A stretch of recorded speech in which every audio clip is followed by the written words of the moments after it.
I was Trevor Sanders, a poor college student. I had to make a living by collecting trash and doing odd jobs on campus just to pay for my tuition and living expenses. I worked hard every day to save a little more money, hoping to buy my beloved girlfriend Sylvia a new phone as a birthday gift. I had been full of hope for the future. Just then, Bernard walked over with a group of school basketball team members, clearly up to no good.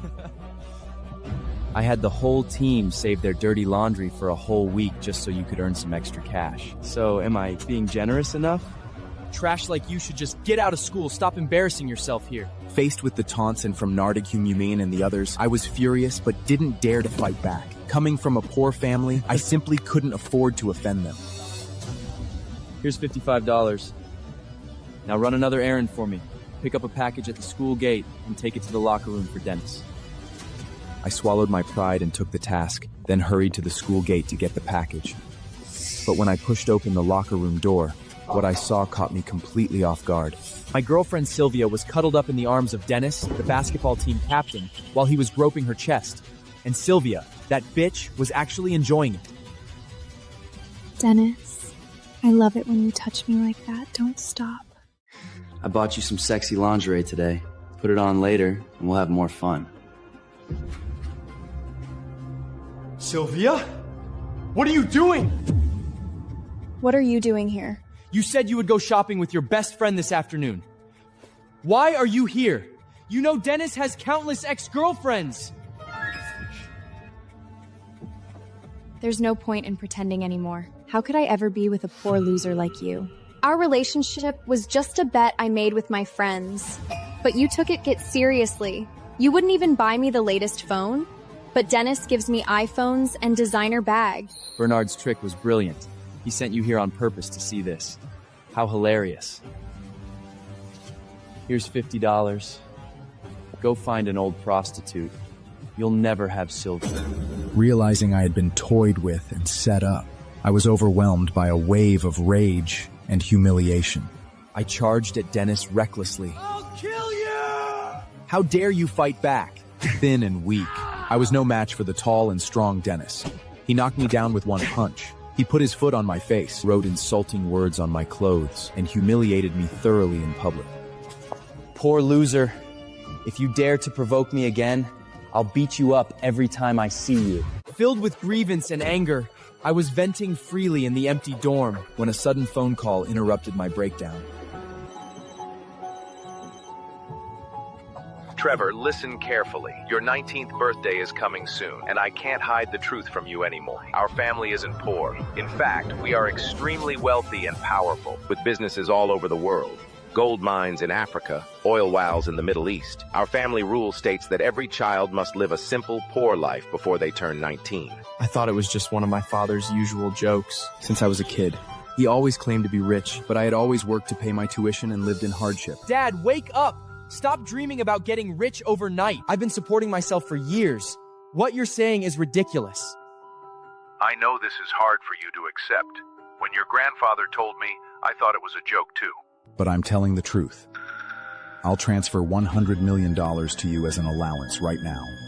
I noticed the call was from an unfamiliar overseas number and was sure it was just a bad scam. I hung up the phone in anger and fell asleep exhausted. The next morning, headache left me in a daze. I thought the call about being rich last night was just a crazy dream, but a text from the bank left me completely stunned. There, in my account, was $100 million. I immediately grabbed my phone and dialed my dad's number. Dad, is all this real? Where did that $100 million come from? I have important business, inspecting a new oil well in the Middle East. I've sent you the family crest. Whoever holds it will be recognized by all our family's business managers. From now on, you need to learn how to be a rich man. In an instant, I went from a poor student who was bullied by everyone to the heir of a top wealthy family. I would get back at those who had humiliated me. That day, the family sent someone to deliver the crest to me. I just tossed it into my bag, not caring at all, because I had received a birthday invitation from Bessie, my basketball coach. She was the only person on campus who had been kind to me, and I was determined to buy her the best gift. Dressed in plain clothes, I walked into a high-end perfume counter just to use the bathroom, but the saleswoman immediately stopped me. Sorry, the restroom is not open to the public. You can't use it. I'm here to buy something. I just need to use the restroom first. The saleswoman looked me up and down with obvious disdain, but finally let me in. Just as I was about to walk into the restroom, I heard familiar, grating voices. Sylvia and Dennis. Dennis, you're so sweet to buy me such expensive perfume. Silly girl, you're my woman. Pick whatever you like. Watching them cuddle up so intimately, I felt nothing but irony. Any love I once had for her was now replaced by coldness and disgust. This limited edition Hermes perfume is known as Liquid Diamond. It was created by a master perfumer for the royal family over 2 years. There are only 200 bottles in the world, priced at $300,000. Dennis looked embarrassed the moment he heard the price. This perfume isn't good value. Clothes and bags are more practical. Let's look at other things. They spotted me the second they turned around. Trevor? What are you doing here? Every single luxury item here is worth a fortune. You couldn't afford any of it, even if you worked your whole life. You just said I couldn't afford anything here? Today I'll let you see who the real loser is. Hi, wrap up this $300,000 perfume for me. I'll pay by card. The saleswoman looked at me with utter contempt, completely unconvinced. Stop pretending to be rich. You couldn't afford this limited edition luxury even if you sold your organs. Stop causing trouble here. You're just a poor trash collector, and you dare to act like a big shot. Faced with everyone's mockery and hostility, I calmly handed over my black card. The moment the payment went through, everyone was stunned. Dennis and Sylvia couldn't accept what had just happened. He was still collecting trash at the court yesterday. How could he eternally have a black card? He must have stolen it! To make his accusation stick, Dennis even secretly stuffed a bottle of perfume in my bag to frame me. What's going on here?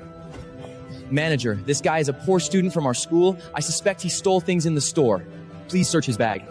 I had a clear conscience and calmly handed my bag to the manager.